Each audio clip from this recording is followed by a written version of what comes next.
Hola a todos, vamos a continuar con el curso. Esta es la sesión 4. Solo comentarte que el examen va a reprogramarse, entonces vamos a continuar con el curso por ahora. La clase de 4, que es la última del bloque de fiebres, es el tema de brucelosis. La base de esta clase fue hecha con el Mandel otra vez. Utilicé una actualización 2 de hecho que viene en el Clinical Infectious Diseases. No, falso. En el Clinical Microbiology Reviews. Ambos son del 2020, aunque son temas de laboratorio. También de fisiopatología, lo cual se me hizo muy interesante. Se los voy a anexar para que los puedas ver.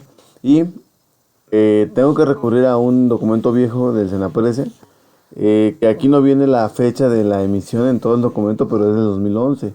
Y es importante porque en nuestro país tenemos una tecnología diagnóstica que viene desde más o menos el 2005. Entonces, la referencia para que puedas ver esta tecnología de diagnóstico pues está aquí. Bien, el tema es brucelosis entonces. ¿Y qué es la brucelosis? Una infección zoonótica, intracelular, sistémica, crónica y granulomatosa. Todo eso, que se debe o es causada por bacterias del género Brucella. Se le conoce o se le ha conocido como fiebre ondulante o fiebre de Malta. Quiero decirte brevemente que es una zoonosis porque está bien caracterizada la infección en varias especies de mamíferos. Pero en los humanos se considera que no es típica, que no es propia. Más o menos se conoce por relojes moleculares que la infección se adquirió al haber domesticado ciertas especies. Entonces, parece ser que no es parte de los humanos. Ahora, no hay brucelosis en otros primates, aunque sí en roedores. Bueno, sigamos. Brucella es una bacteria que pertenece a un grupo peculiar de bacterias conocidas como proteobacterias, bacterias antiguas, ¿verdad? Estas proteobacterias se caracterizan por generar infecciones crónicas en lo específico. Probablemente la más famosa sea Brucella. Sin embargo, ahí está, por ejemplo, Yersinia, pseudotuberculosis, la cual también da infecciones crónicas. Y ahí está una bacteria muy particular que da infección raramente en los humanos, que se llama Crobactrum. Pero es importante para el diagnóstico, ya te lo mencionaré más adelante. Brucella son bacterias que a la morfología se van a ver como bacilos cortos o también llamados cocobacilos, gram negativos, o sea, son rojitos. Miden de 0.7 a 1 micrómetro. Si tú recuerdas cuánto es la resolución de un microscopio de luz, más o menos es 0.3 o 0.5. Entonces, esas bacterias son chiquititas.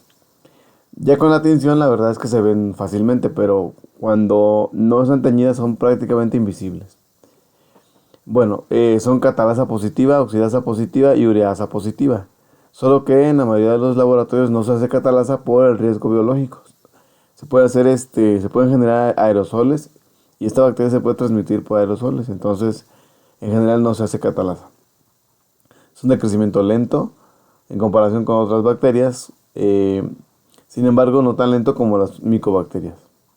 Son bacterias intracelulares, aunque pueden sobrevivir en medios de cultivo artificiales. No generan esporas y no tienen mecanismos de movilidad. Ciertamente tienen algunas fimbrias, pero no se pueden mover en un medio líquido, por ejemplo. Entonces la movilidad es importante para la fisiopatología. Se le dan los leucocitos y no ellas mismas. En esta fotografía o microfotografía se observan agregados de colonias de bacilos cortos, parecen a veces cocos, gram negativos, ¿verdad? Son rojitos. Esto es de un cultivo, ya de un cultivo bacteriano. Brucella tiene un genoma que varía de 1 a 3 megapares de bases, o megabases, perdón. Depende de la especie. Hay especies más pequeñas como Brucella canis o más grandes como Brucella suis. El 57% del contenido genético es GC, o sea, guanina citosina, y no contiene plásmidos. Esto es importante porque los mecanismos que tenga de resistencia no se deben a factores genéticos, sino físicos, que ahorita vamos a ver. Hay varias especies tipificadas y clasificadas en dos grupos grandes, las lisas y las rugosas. Esto es dependiendo del aspecto de su colonia. Las de tipo liso tienen un comportamiento, o sea, es importante porque tienen un comportamiento en el laboratorio, en la serología, diferente a las rugosas. Prácticamente las rugosas no se pueden diagnosticar con una prueba de aglutinación. Por eso es importante que las que ves ahí en color amarillito no se diagnostican con una prueba de Hudson, ¿verdad? La serología va a ser negativa porque esas dos especies no generan la cápsula y por lo tanto los anticuerpos específicos para generar la reacción de aglutinación. Entonces, las lisas como Melitensis, Abortus suis son diagnosticadas por serología habitual y las rugosas no, solo por cultivo. Entonces, toma en cuenta esto. Afortunadamente, Brucella canis y Brucella ovis son raras. Afortunadamente, la mayoría de brucelosis son por Melitensis, seguida de Abortus, seguida de suis, y esas sí se diagnostican con la serología que estamos acostumbrados a ver. Bueno, hay más especies de Brucella que en los últimos años se han publicado. Cetace, Pinnipedi, Neotome, Microti, Inopinata. Incluso han salido otras dos, Vulpis y Papionis. Bueno, ya te había dicho que no había Brucelas en primates, pero sí hay una Brucella de los papiones, de los mandriles, que es la Brucella papionis. Bueno, entonces, dicho esto, la mayoría de las infecciones humanas por Brucella están en la primera columna, de Melitensis a ovis, pero dentro de estas las más comunes son Melitensis y Abortus. En algún momento dado se ha dicho que la única especie que existe es Melitensis, pero en realidad la genómica ha demostrado que sí hay varias especies. Solo una observación es con una L, ¿eh? Estamos muy acostumbrados a poner diabetes mellitus, que es otra palabra origen, o sea, dulce, ¿verdad? Y es con doble L. Y luego a veces yo veo unas notas que dicen Melitensis con doble L. Entonces ten cuidado, nada más. Es una sola L. Digo, no es importante, pero si vas a hacer un artículo, vas a escribirlo, sí es importante. Bien, en la fisiopatología. Tenemos que las bacterias Brucella puede llegar a un medio por diferentes formas. Lo más común es que se obtenga de un hospedero infectado, que puede ser un producto de aborto de un bóvido, por ejemplo, o productos lácteos, también de bóvidos, cápridos, o puede ser la tierra en donde los animales orinan, defecan, o donde ocurre un aborto. Y esa tierra, la tierra húmeda, puede mantener viva la bacteria hasta por 3 meses, ¿verdad? O la tierra seca puede mantener viva la bacteria por 6 semanas.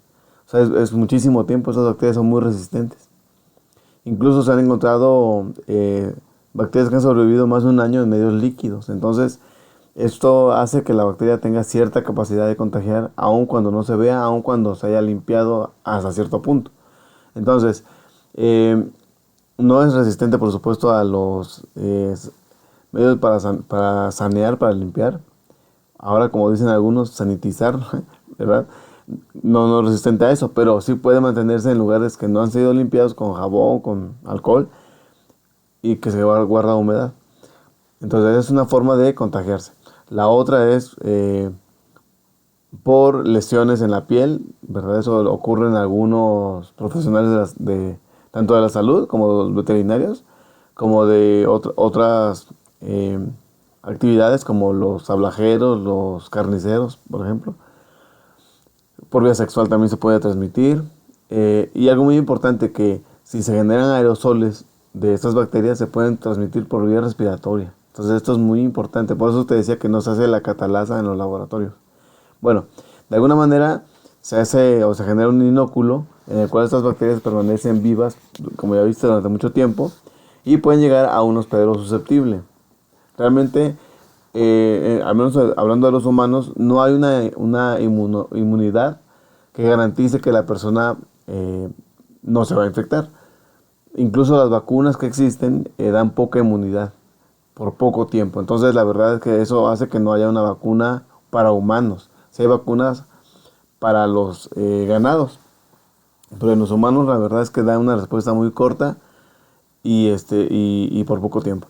Entonces, cuando Brucela entra al organismo por cualquier vía, respiratoria, sanguínea, transcutánea, sexual, digestiva, entonces va a ocurrir que ese inóculo de bacterias van a llegar al torrente sanguíneo, en donde se van a encontrar, y algunas mucosas, por supuesto, donde se van a encontrar con células presentadoras de antígenos, que pueden ser macrófagos, células estrelladas, por ejemplo, o pueden ser incluso también los neutrófilos, solo que los neutrófilos participan menos como presentador de antígenos. Entonces, los macrófagos, como se ve aquí en este dibujo, van a fagocitar en una primera instancia a células bacterianas y la van a colocar en un fagosoma, ¿verdad? Este fagosoma se va a unir a un lisosoma y van a generar un fagolisosoma que debería generar una lisis de la bacteria y ahí terminar la infección. Sin embargo, en macrófagos que no están activados y en neutrófilos se sabe que no son capaces de generar la unión del lisosoma al fagosoma, especialmente por la inhibición que generan los lipopolisacáridos de la bacteria. Y al no haber esta unión del fagosoma al lisosoma, se va a generar una infección intracelular persistente. Entonces, macrófagos que no estén activados y otras células presentadoras de antígenos, como podrían ser los neutrófilos mismos, van a generar una infección persistente intracelular. Y en la medida que estos tengan movimiento, que tengan diapédesis, se va a diseminar la infección primero a los ganglios regionales y luego a otros órganos, que ahorita vamos a ver. Entonces, lo que ocurre aquí es que en ese primer momento, la célula lo que va a hacer es generar una señal que va a activar a los linfocitos T gamma delta, que a su vez van a generar interferón. Y este interferón va a generar dos cosas. Primero, va a activar a la siguiente generación de macrófagos, tanto los que estén presentes como los que lleguen. Y esto va a hacer que estos sean capaces, ahora sí, de generar la unión del lisosoma al fagosoma y puedan lisar a las bacterias que son intracelulares. Entonces, la capacitación de los macrófagos y otras células, como los monocitos, va a generar que sean capaces de ser bactericidas en cierta medida. Van a también a generar una activación de los linfocitos T que van a su vez liberar interleucinas, particularmente interleucina 6, y van a activar a linfocitos B que van a generar anticuerpos de memoria que pueden durar hasta un año. Entonces, esta situación genera una capacitación, en el caso de los anticuerpos, aglutinación de las células bacterianas y una mejor fagocitosis. Una mayor actividad de los macrófagos y otras células para generar lisis bacteriana y al final de cuentas van a poder eliminar la infección. Pero si esta capacitación no se logra porque tenga muy pocos linfocitos T en algunas inmunodeficiencias, porque tenga problemas de nutrición para generar anticuerpos, por ejemplo, porque el inóculo bacteriano fue muy grande, entonces se va a perpetuar la infección y se va a mantener latente o activa durante mucho tiempo, hasta incluso toda la vida. Entonces, se esperaría que por medio de una señalización de vía de las caspasas se podía generar apoptosis de esas células que no pueden eliminar las bacterias, las que generan infección latente, pueden generar una apoptosis para poder necrosar el sitio infectado y generar con eso la curación clínica. Pero no siempre ocurre. Entonces, aquí vemos un detalle de un lipopolisacárido de Brucela, abortus, que lo que hace es generar una respuesta en unas proteínas que fijan a los lipopolisacáridos y que a su vez estimulan a receptores de tipo TOL que van a generar segundos mensajeros para hacer una respuesta biológica. En este caso, activar macrófagos, por ejemplo. Esto generaría que se hiciera una lisis bacteriana, pero no siempre es posible, no siempre ocurre. Como aquí en este dibujo se ve cómo se fagocita una bacteria y esta genera una colonia dentro del macrófago, porque este macrófago no logró activarse. Lo mismo ocurre con los neutrófilos. Puede ser que los neutrófilos mismos sean los activos, si se pueden capacitar, o que sean opsonizados y luego fagocitados por los macrófagos. Un neutrófilo fagocitado por un macrófago, ¿verdad? Que si es exitoso, ahí va a terminar la infección, pero si no, como en este dibujo, va a alisarse el neutrófilo y van a generar bacterias intracelulares del macrófago en mayor cantidad que lo que vimos en la otra imagen. Aquí eran millones y aquí tenemos cientos de millones de bacterias dentro del macrófago. Entonces, en lugar de haber controlado la infección, en este caso, se generó un distribuidor de la infección, porque recuerda que Brucela no tiene mecanismos de movilidad. Entonces el macrófago llega y los dispersa a su ámbito local. Esta imagen no corresponde a una Brucela, ¿eh? Es una imagen que tomé prestada de tuberculosis para mostrarte cómo es la situación de los granulomas. Decíamos que la brucelosis es una infección granulomatosa crónica, porque la inflamación que genera es de ese tipo, granulomatosa crónica. Y eso implica que normalmente cuando no hay capacitación de macrófagos, se genera un núcleo donde los productos de lisis van a generar una necrosis. No una apoptosis, sino una necrosis. Y esa necrosis va a generar muerte celular y liberación de las bacterias que había dentro de esas células que fueron lisadas. Y esas bacterias vivas van ahora a su vez a invadir otras células que están llegando, que están siendo atraídas quimiotácticamente, para generar una infección perpetuada. Y van a infectar a la siguiente capa, digamos, de células mononucleares.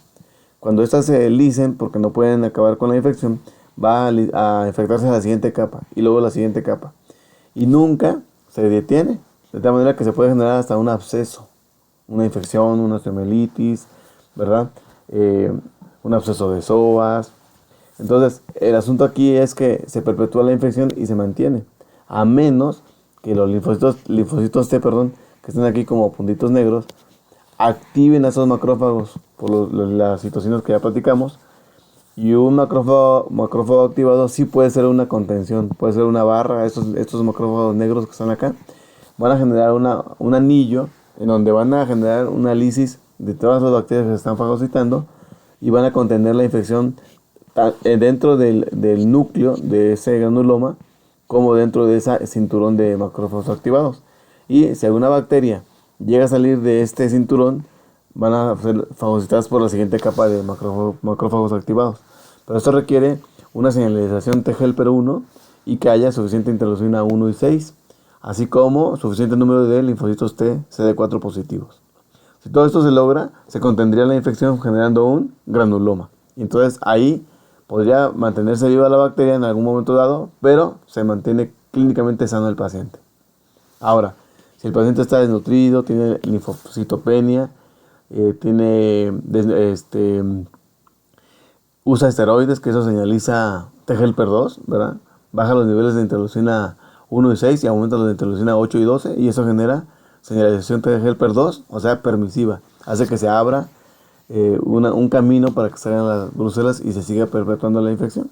Bueno, entonces hay factores que hacen que una persona pueda tener mayor riesgo de infectarse. Y por supuesto, si el inóculo es demasiado grande, es imposible, no hay sistema inmune que pueda contener la infección. Entonces, a una persona sanas, por supuesto, que no tenga ninguna enfermedad, le puede dar brucelosis, por supuesto. Si vive en un lugar donde hay mucha brucelosis, como México, todo México. Bueno, entonces aquí hay un ejemplo en donde se ha caracterizado a Brucella abortus, que va a infectar tanto a polímeros nucleares, a macrófagos, células dendríticas, por ejemplo, que van a infectarse y van a mantener viva la bacteria, van a migrar a sus ganglios linfáticos locales y de ahí van a distribuirse a todos los órganos. Por eso en la definición se dice que es una infección de tipo sistémica, una infección granulomatosa crónica sistémica. ¿verdad? Entonces, esto hace que los síntomas puedan ser muy variados y a veces difíciles de encontrar, difíciles de caracterizar. Te decía que en la Tierra se pueden mantener durante mucho tiempo, de 6 semanas hasta 6 meses, incluso hasta un año. ¿Cuáles son las manifestaciones clínicas? Bueno, lo más frecuente y lo único frecuente es la fiebre. La fiebre es una fiebre que puede ser intermitente, ¿verdad? Pero se caracteriza por dar periodos de fiebre de predominio vespertino, con o sin diaforesis. No genera taquicardia relativa, es decir, es la frecuencia cardíaca esperada para la temperatura. Y esta fiebre va a desaparecer después de algún tiempo por unas pocas semanas. O sea, puede aparecer 2 semanas, desaparecer una y luego reaparecer. Se le llama ondulante porque predomina en las tardes, pero también porque tiene ese patrón recurrente de que se te da por algunas semanas y se quita por otras. Dentro de este libro dice que la segunda manifestación más común son mialgias y artralgias, que muchas fiebres lo dan. Seguido de hepatomegalia solo en 17%, esplenomegalia en 16%, y fíjate, adenopatías solo en 7%. Otras manifestaciones que se asocian con brucelosis son la artritis, sobre todo de cadera, de rodilla, 22%. Espondilitis, 19%, es importante. Y ya las demás localizaciones son infrecuentes. Neumonía, epididimorquitis, 6%. Fíjate, sacroileitis. Aquí habría que ver otras series porque es más común o es uno de los datos más frecuentes que nosotros podamos buscar. Pero en esta serie dice que nada más 3%. Meningitis 3%, es raro, pero importante. Diarrea y exantema 3%. Endocarditis 1%, también raro, pero importante. Y bueno, aquí lo repetí, discúlpame. Y datos que podamos encontrar en el laboratorio, pues es que haya linfocitosis, es relativamente frecuente. Hipertransaminasemia, 24%, eso es muy importante. Los hemocultivos positivos, depende de cómo se tomen, dónde, pero es muy infrecuente, 6%. Habrá que repetirlos varias veces. Trombocitopenia sola, 5%, leucopenia sola, 2%, trombocitopenia 2%. Y en cuanto a la afección vertebral, es importante, lo tomé del Harrison, en donde la brucelosis puede afectar la columna vertebral, y es importante. Si bien acá dice que era infrecuente, solamente estaba 19%, sí es muy importante porque puede generar incluso incapacidad. Incapacidad para moverse. Comparado con la tuberculosis, que es el otro diagnóstico importante de las espondilitis infecciosas, hay que decir que la mayor frecuencia de afección para brucelas lumbar, igual que tuberculosis, solo que en tuberculosis también hay afección dorsal. Propiamente la afección dorsal se llama mal de Pot en la tuberculosis. En cuanto a la afección vertebral, casi siempre afecta en forma contigua, pero múltiple también. O sea, puede afectar a vértebras no contiguas, que esto es infrecuente en tuberculosis. En tuberculosis son contiguas, nada más. La inflamación del disco intervertebral no aparece en las fases tempranas de la brucelosis, manteniendo un cuerpo vertebral intacto casi siempre, o a menos que sean infecciones ya muy avanzadas, muy crónicas. Lo cual no ocurre en tuberculosis, que casi siempre se afecta al cuerpo vertebral, generando compresión en este caso, que no es así en brucelosis. La deformidad en los cuerpos vertebrales es infrecuente y por lo tanto en la persona también es infrecuente. En cambio en la tuberculosis sí se generan cambios como la jiba, como la joroba. Los abscesos paravertebrales que quiero resaltar son pequeños y localizados, a diferencia de la tuberculosis, que son comunes, grandes y afectan a veces los ligamentos laterales. Que haya un absceso en el psoas en Bruselas no es frecuente, lo que se ocurre con la tuberculosis. Muy bien. Aquí hay una imagen de un caso que salió en el New England, donde se ve cómo hay afección vertebral contigua, pero también afecta a otras vértebras distantes, si lo ves, ¿verdad? Ahí hay intensidad. Bueno, el diagnóstico para una brucelosis, el que más rendimiento tiene es el mielocultivo, pero se requiere un medio de Ruiz Castañeda, un medio bifásico. La ventaja que tenemos es que los Bactec de hemocultivo tienen la misma utilidad. Entonces, en ese sentido no vamos a sufrir, siempre y cuando haya. Bien, 70% de sensibilidad, pero debe advertírsele o pedírsele al químico que se está sospechando de brucela para que él pues considere adicionar un poco de CO2 y lo deje por 3 semanas incubando. Los hemocultivos tienen una sensibilidad baja, del 15 al 30%, por lo tanto habrá que repetirlos, ¿verdad? A veces 2, 3 o hasta 4 veces. La serología, ahorita lo platicamos con calma, pero tiene un valor diagnóstico en el contexto del cuadro clínico, porque si no hay cuadro clínico, la serología puede salir positiva por otros motivos que ahorita vamos a platicar. En países con mayor tecnología se puede utilizar ELISA para brucela y reacción en cadena polimerasa. Siempre es posible en un momento dado obtener biopsias, pero hay que escoger muy bien el sitio porque tomar biopsias al azar tiene bajo rendimiento diagnóstico. Y los estudios de imagen son orientadores, pero raramente son confirmatorios. Me voy a detener en la serología porque debo recordarte que la serología que detecta IgG e IgM solamente puede caracterizar a bacterias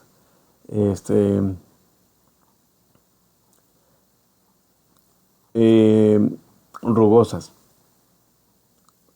Es decir, solamente puede caracterizar a Brucella melitensis, Brucella abortus y Brucella suis. Si hay un caso de Brucella canis, no lo va a detectar la serología. Ese solo se detectaría por cultivo. Igual que Brucella ovis. La serología tiene el gran defecto, hasta por un año, de que no puede diferenciar, la infección actual de la memoria. Eso es muy importante que tú lo recuerdes siempre, ¿verdad? Persiste positiva hasta después de un año de haberse infectado. Y tiene relación cruzada, fíjate, con todas las bacterias del mundo. La serología para Brucella es inespecífica, lamentablemente, porque le puede salir positiva con cualquier bacteria, especialmente E. coli, y aquí quiero resaltar el que te había platicado, Ocorobacter anthropi. Ocorobacter anthropi es una bacteria que podemos considerar un comensal, que vive en algunas mucosas, en algunas superficies. Se puede adquirir por muchos medios. Es raro que genere infección humana, sí se ha reportado, pero el problema con esta bacteria es que da reacción positiva a la prueba de Brucella. Entonces no olvides eso, porque a veces algún paciente puede tener una serología positiva y no tener infección por Brucella. No olvides esto. La serología que tenemos o que utilizamos son de dos tipos: la aglutinación en tubo y la aglutinación en placa. La aglutinación en tubo, que es lo más recomendable, hay dos pruebas. Una, que es la prueba de aglutinación, que se llama solución salina fenolada, a la cual, o SAT, ¿verdad? También se le llama así propiamente prueba de aglutinación en tubo. Si a esta prueba se le agrega un colorante que se llama rosa de Bengala, aumenta la sensibilidad. Y esa prueba de solución salina fenolada con rosa de Bengala le llamamos simplemente rosa de Bengala. La serología es positiva para países en donde la infección es rara, sobre todo países escandinavos, más o menos 1 a 80. Pero en países que tienen mayor frecuencia de infección, debe ser 1 a 160 y dicen que incluso 1 a 320 para considerarla positiva. A veces no se nos da una prueba cuantitativa, sino una prueba cualitativa. Es decir, se dice positivo o negativo. Si así es, pues tenemos que utilizarla como prueba diagnóstica, un rosa de Bengala cualitativo positivo como útil. La otra prueba de serología es la prueba de aglutinación en placa, ¿verdad? Esta prueba es la reacción de Hudson. Generalmente se considera que esta tiene menor utilidad que las pruebas de aglutinación en tubo. Y ahorita te platico de la otra prueba que se llama 2-mercaptoetanol. La prueba de 2-mercaptoetanol es simplemente agregarle este compuesto al rosa de Bengala. Entonces, solamente se indica cuando hay un rosa de Bengala positivo. Si el rosa de Bengala es negativo, no está indicado usar o hacer el 2-mercaptoetanol, no tiene indicación. Muy bien. Esta diapositiva está basada en el documento mexicano en donde del lado izquierdo poner las pruebas, aquí como SAT, que nosotros utilizamos rosa de Bengala, una variante del SAT, y 2 mg de etanol. Tengo que utilizar este documento porque si tú lo buscas, vas a encontrar muy poca información en lo actual, en lo internacional. ¿Cómo utilizamos el 2 mg de etanol y qué significa? Bueno, la prueba de solución salina fenolada o rosa de Bengala detecta tanto anticuerpos de tipo IgG como IgM. Pero el 2 mg de etanol es un compuesto que te decía, se le agrega a la solución salina fenolada o al rosa de Bengala. Y el objetivo de agregar 2 mg de etanol es lisar los puentes de disulfuro que mantienen al anticuerpo IgM, ¿verdad? Entonces, si yo agrego 2 mg de etanol, lo que va a ocurrir es que en mi solución van a desaparecer los anticuerpos de tipo IgM. Y por lo tanto, solamente habría IgG. ¿Qué pasaría si yo tengo una infección reciente, inicial? Solamente va a tener anticuerpos de tipo IgM. Todavía no va a tener IgG. Entonces, si yo tengo una prueba de SAT o rosa de Bengala positivo, ya sea por IgG o IgM, ¿verdad? Detecta los dos. Si yo le agrego 2 mg de etanol y era pura IgM, ¿qué va a pasar con la prueba? Se va a negativizar. Pero si yo agrego el 2 mg de etanol y mi prueba persiste positiva, como se ve en el punto B, en el renglón B, quiere decir que los anticuerpos que están ahí son de tipo IgG y en suficiente cantidad, que ya pasaron quizás 6 semanas, de 4 a 6 semanas de haberse infectado. Entonces, la persona le pongo la prueba de solución salina fenolada o rosa de Bengala y me sale positivo, le agrego 2 mg de etanol y se mantiene positivo, quiere decir que los anticuerpos que ahí predominan son de tipo IgG. Por lo tanto, la infección ya es de curso prolongado o crónica, clínicamente crónica, porque ya sabes que la brucelosis es una infección de tipo de inflamación crónica. Ahora, ¿qué pasa si tengo un rosa de Bengala negativo, pero un 2 mg de etanol positivo? Bueno, eso no existe. Por lo tanto, hay un error en algún punto. Ese sería un falso positivo. Y por eso es que en nuestro hospital, cuando tú pides un rosa de Bengala y sale negativo y pides un 2 mg de etanol, automáticamente te dicen no procede, ¿verdad? Sería gastarse el 2 mg de etanol, que aparte se subroga innecesariamente. Entonces no existe esta combinación del renglón C. Y si sale negativo el rosa de Bengala, y si lo hiciéramos, que en nuestro hospital no se hace, un 2 mg de etanol, pues y salía negativo, pues no tiene brucelosis, ¿verdad? Se descarta la infección. Entonces, yo confío que este cuadrito, que probablemente es lo que para lo que utilizamos el Senaprece, pues te ayude a quedar claro cuándo vas a indicar 2 mg de etanol y qué significa. Y es importante porque si la infección es inicial, probablemente tengas un tratamiento suficiente con 3 semanas. Pero si ya es crónica, mejor 6 semanas. Ahorita vamos para allá. Aquí estamos. El tratamiento es habitualmente, o más bien dicho, siempre con dos fármacos combinados, a veces 3. Entonces, 2 fármacos combinados, que si la infección es temprana, 3 semanas. Si es crónica, es recaída o es recurrencia, 6 semanas. Si afecta a las vértebras, 12 semanas. Y si tiene afección meningia o endocarditis, se considera que sería mejor utilizarlo por más de 12 semanas. Habrá que ver cada caso. Se utiliza estreptomicina en algunos casos. Si se utiliza, tendría que limitarse a 21 días, no más. Independientemente de lo que está acá arriba, ¿verdad? Si se utiliza con doxiciclina, la estrepto va a durar 21 días y la doxi va a durar el resto. Muy bien.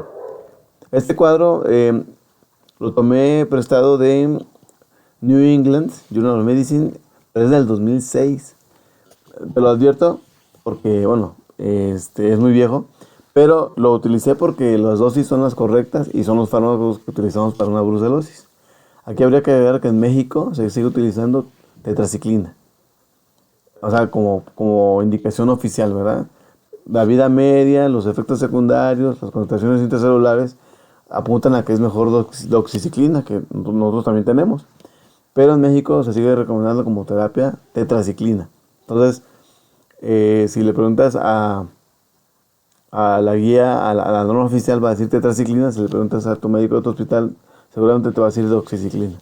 Bueno, La doxiciclina, la dosis para adultos con más de 50 kilos, son 100 miligramos cada 12 horas. Y aquí el tiempo ahorita lo platicamos. La streptomicina es 15 miligramos por kilo con dosis máxima de un gramo, ¿verdad? Sin pasar de 21 días. Y recuerda que sí o sí los pacientes que reciben streptomicina van a tener, aparte del dolor, van a tener un poquito de lesión renal que habrá que vigilar, por supuesto, pero sobre todo vértigo. Esto es importantísimo, advertirlo al paciente porque para evitar un desapego. Es muy importante que si se va a usar streptomicina, se advierta para no suspenderlo a medio tratamiento. Rifampicina, de 600 a 1200. La mayoría de los pacientes requieren de 600 a 900. Gentamicina, 5 miligramos por kilo. Aquí hay que decir que la dosis, el tiempo de genta son 7 días. Entonces hay que ver a quién se lo vas a dar porque nada más le vas a dar una semana de genta. Trimetopril con sulfa, requiere dosis altas. Aquí dice hasta 960 miligramos, que ahorita platicamos. Y las quinolonas, casi no las utilizamos. Bueno, sigamos. El esquema general, te decía, son 2 fármacos, a veces 3. Entonces, el más eficiente es doxiciclina más streptomicina. Su gran suplente es doxiciclina con rifampicina. Dentro de lo que te puedo comentar es que en nuestro hospital es difícil encontrar rifampicina sola. Entonces, toma en cuenta eso, ¿verdad? Alternativa a este esquema es un esquema de levofloxacina más rifampicina, pero este esquema tiene más recaídas que los de arriba. El esquema que es indicado para niños o mujeres embarazadas es rifampicina con trimetopril. Y aquí están los esquemas. Si lo tomas en la presa y ve como todavía aparece aquí la indicación de tetraciclina, pero fácilmente se puede sustituir tetraciclina por doxiciclina. No importa qué esquema utilices, siempre va a ser 21 días máximo de streptomicina. Me parece que esta es la última. Sí. Entonces nada más comentarte brevemente, no hay vacunación eficiente en humanos. Sí hay vacunación para ganado. En humanos la protección de la vacuna dura de 3 meses a 6 meses y tiene poca eficiencia, está cerca del 50%. En general los que viajan de países altamente industrializados a países tropicales se les indica usar esta vacuna. Nosotros estamos inmersos en nuestro país y pues tenemos que más bien cuidar, no consumir lácteos no pasteurizados, tener reglas de higiene, cocinar bien los alimentos, especialmente la carne, en fin. Bueno, confío en que, pero sí importa decirte la dosis. Perdón, aquí termino. Si vas a usar doxiciclina serían 100 miligramos cada 12 horas, por 3 a 6 semanas, depende del contexto, y streptomicina más o menos 1 gramo cada 24 horas por 21 días. Si vas a usar rifampicina son, fíjate bien, 300 miligramos cada 8 horas, aquí son 900, ¿verdad? Pero podrían ser cada 12 horas también. Si vas a usar trimetopril con sulfa, son 160 800, ojo porque es la tableta fuerte, es la tableta doble, o bueno, si es Bactrim la marca, es Bactrim F. Son una cada 12 horas, pero si es de la de 80-400 son 2 cada 12 horas, ¿verdad? Y bueno, si vamos a utilizar levofloxacina, la dosis son 500 miligramos. Si vas a usar moxifloxacina, son 400 miligramos. Si vas a usar ciprofloxacina, son 500 miligramos. Pero de la levo y moxi son cada 24. De la cipro son cada 12. Pero esos esquemas que tienen quinolonas tienen mayor tasa de recaída. Entonces, por eso es que son los suplentes. Pero realmente, pues, si puedes utilizar esquema con doxistrepto o doxirifa, pues mejor. Muy bien, concluimos.